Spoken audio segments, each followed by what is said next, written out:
નમસ્કાર. ક્યારે વિચાર્યું છે કે આપણી આસપાસની દુનિયા, આપણી આંખો, કાન, ત્વચા એ બધું કેવી રીતે અનુભવાય છે? વેલ, આ કોઈ જાદુ નથી હો, આ તો છે પ્યોર સાયન્સ. તો ચલો આજે આ સંવેદનાના અદ્ભુત વિજ્ઞાનમાં ડૂબકી મારીએ અને જોઈએ કે આપણો આખો અનુભવ એ બને છે કેવી રીતે. તો આપણે આ દુનિયાને અનુભવીએ તો છીએ, પણ આ અનુભવ આખરે બને છે કઈ રીતે? દાખલા તરીકે, હવામાં થતું એક સામાન્ય વાઇબ્રેશન, એ એક એવું સંગીત કેવી રીતે બની જાય છે જે સીધું આપણા દિલને અડી જાય? બસ આ જ સવાલ છે જેની પાછળ આપણે આજે પડવાના છીએ. અને આ આખા રહસ્યની ચાવી એ એક જ શબ્દમાં છુપાયેલી છે: સંવેદન. હવે આ કોઈ બહુ ભારેખમ વિચાર નથી. આ તો બસ એક બાયોલોજિકલ પ્રોસેસ છે, એક પ્રક્રિયા જે આપણને રિયાલિટીનો અનુભવ કરાવે છે. એમ સમજો કે બહારની દુનિયા અને આપણા મગજ વચ્ચેનો એક બ્રિજ છે, એક સેતુ. તો સંવેદન એટલે શું? ચાલો એકદમ સિમ્પલ રીતે સમજીએ. આપણી જે ઇન્દ્રિયો છે ને, આંખ, કાન, નાક, ત્વચા, એ બધી આસપાસના વાતાવરણમાંથી રો ઇન્ફોર્મેશન એટલે કે કાચી માહિતી ભેગી કરે છે, જેમ કે પ્રકાશ, અવાજ, અને એ બધું સીધું મગજને મોકલી દે છે.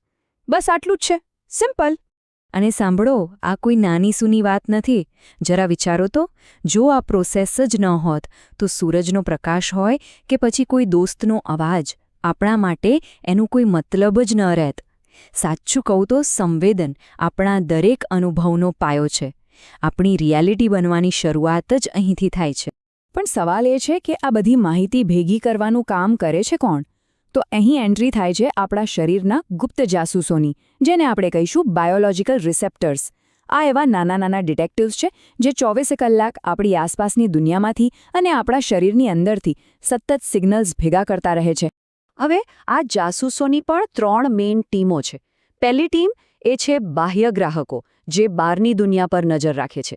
પ્રકાશ કેવો છે, અવાજ ક્યાંથી આવે છે, વગેરે. બીજી ટીમ શરીર ગ્રાહકો, એ આપણા શરીરની પોઝિશન અને મૂવમેન્ટ પર ધ્યાન રાખે છે. અને ત્રીજી ટીમ આંતરિક ગ્રાહકો, એ અંદર બધું બરાબર છે કે નહીં એ ચેક કરે છે, જેમ કે ભૂખ લાગી છે કે પછી તાપમાન કેવું છે. અને આ ત્રણેય ટીમો જ્યારે સાથે મળીને કામ કરે છે ત્યારે જ આપણને દુનિયાનો એક કમ્પ્લીટ અનુભવ મળે છે.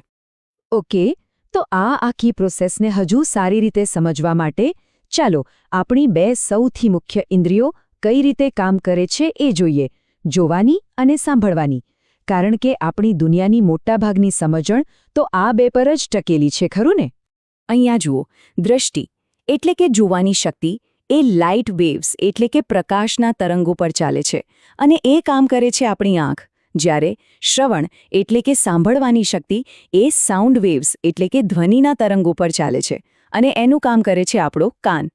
મતલબ કે બંને માટે સ્ટિમ્યુલસ એટલે કે ઉત્તેજના અલગ છે, અંગ પણ અલગ છે, પણ બંનેનું અંતિમ ધ્યેય એક જ છે: બહારની દુનિયાની એનર્જીને એક એવી ભાષામાં ટ્રાન્સલેટ કરવી જે આપણું મગજ સમજી શકે. તો ચાલો આ પ્રોસેસને થોડું વધુ નજીકથી જોઈએ. આપણે સાંભળવાની ક્રિયાનું ઉદાહરણ લઈએ. ચાલો એક સાઉન્ડ વેવને ફોલો કરીએ અને જોઈએ કે એ આપણા કાનથી મગજ સુધીની મુસાફરી કેવી રીતે પૂરી કરે છે, સ્ટેપ બાય સ્ટેપ. જો સાંભળવાની જે આખી પ્રોસેસ છે ને, એના 3 મેઇન સ્ટેપ્સ છે. સૌથી પહેલાં બાહ્ય કાન, જે એક ફનલની જેમ કામ કરે છે અને હવામાંથી સાઉન્ડ વેવ્સને પકડે છે. પછી આવે છે મધ્ય કાન. અહીંયા નાના હાડકાં એ વાઇબ્રેશન્સને એમ્પ્લિફાય કરે છે, એટલે કે વધુ શક્તિશાળી બનાવે છે. અને છેલ્લે આંતરિક કાન, જ્યાં ખરી મજા છે. અહીંયા આ વાઇબ્રેશન્સને ઇલેક્ટ્રિકલ સિગ્નલ્સમાં કન્વર્ટ કરવામાં આવે છે, એવા સિગ્નલ્સ જે મગજ વાંચી શકે. અને આ જ તો કાનનું અસલી મેજિક છે. એ ખાલી સાંભળવાનું કામ નથી કરતો, એ તો એક માસ્ટર ટ્રાન્સલેટર છે. એ ભૌતિક દુનિયાના વાઇબ્રેશન્સને મગજની ઇલેક્ટ્રિકલ ભાષામાં ટ્રાન્સલેટ કરે છે, અને આ જ જાદુઈ ટ્રાન્સલેશનને કારણે આપણે સંગીત હોય કે કોઈનો અવાજ, એનો આનંદ માણી શકીએ છીએ. તો આ તો આપણે ફક્ત સાંભળવાનું ઉદાહરણ જોયું, પણ યાદ રાખજો, આવી જ પ્રોસેસ દર સેકન્ડે આપણી બધી જ ઇન્દ્રિયોમાં સતત ચાલતી રહે છે. જોવું, સૂંઘવું, સ્વાદ લેવો, સ્પર્શ કરવો, દરેક ઇન્દ્રિય નોન-સ્ટોપ માહિતી ભેગી કરીને મગજને મોકલ્યા કરે છે. અને આ બધા નાના ટુકડાઓ જ્યારે જોડાય છે ત્યારે જ આપણી વાસ્તવિકતાનું આખું ચિત્ર તૈયાર થાય છે. તો આ બધી વાતનો સાર શું નીકળ્યો? સિમ્પલ છે. આપણી ઇન્દ્રિયો બહારની દુનિયામાંથી માત્ર રો ડેટા ભેગો કરે છે, પણ આપણું મગજ એ આ કાચા ડેટાને એક સમૃદ્ધ, જીવંત અનુભવમાં ફેરવી નાખે છે.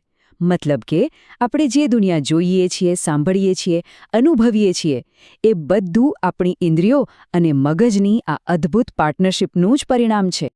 અને આ બધું આપણને એક બહુ જ ઊંડા સવાલ પર લાવીને મૂકી દે છે.